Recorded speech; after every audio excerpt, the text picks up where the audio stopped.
This is the... Okay, camera set.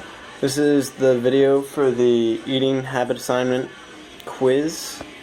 I took the quiz, and whether it's the quiz or the fact that I'm a male or whatever, the only result I got after taking that 46 question quiz was that I needed to, it was simply a percent, and it said that I was an emotional eater 0% of the time.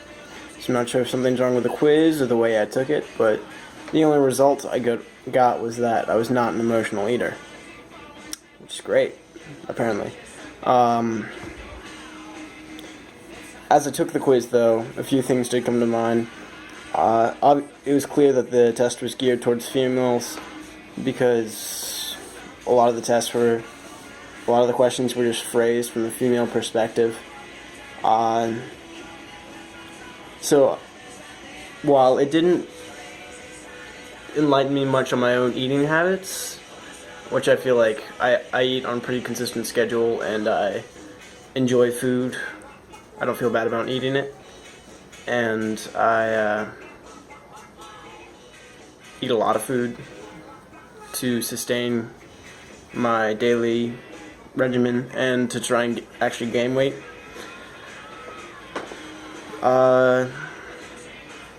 So my eating habits I'm pretty comfortable with. However, the questions revealed to me that a lot of females must have difficulty or concerns about their bodies and their eating habits and their weight, which seems disappointing because there's really such a huge fluctuation of weight that's a healthy range. Like, it doesn't have to be a specific... Well, obviously there's overweight and underweight.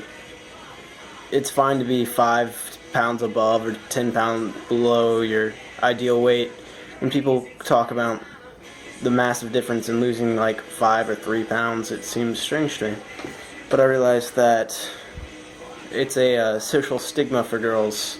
It's that motivation to be accepted and to find a place, find approval among your peers, and to find love, and all of those different drives, those social and community drives, some intrinsic, some extrinsic, that motivate girls to concern themselves and often obsess about their weight, even leading to diseases such as anorexia or bulimia. And while it's often hard for guys to get this because the ideal male body is just muscular, whether it's large or small, it really doesn't matter. So we have a lot less pressure to be physically, or to conform in terms of weight or general size. But the easiest way for me as a male to relate is to think of it as the same sort of stigma that males have in terms of personality and attitude, along the lines of, whereas girls are expected to be skinny and not have any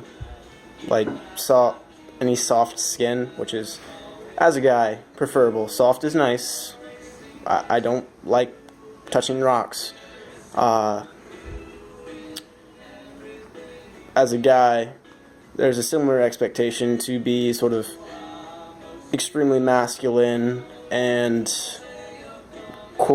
curt and just sort of, I am tough and I have to prove that through kind of shallow means, like showing off my muscles and pushing people around.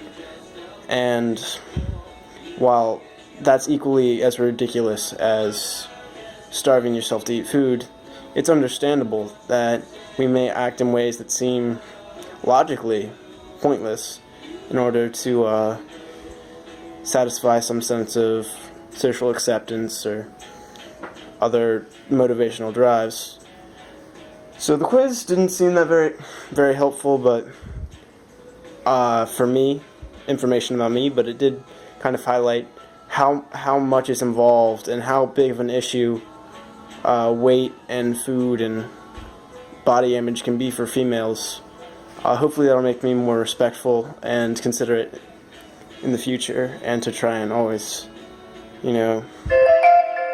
just provide a reassuring sense of, hey, you're like, it doesn't matter whether you're attractive or not, and you are attractive no matter what your weight, to females, improving my relationships and hopefully spreading goodwill and kind feelings throughout the rest of my life. Pretty cut and dry. Sorry if I went on. Enjoy the video.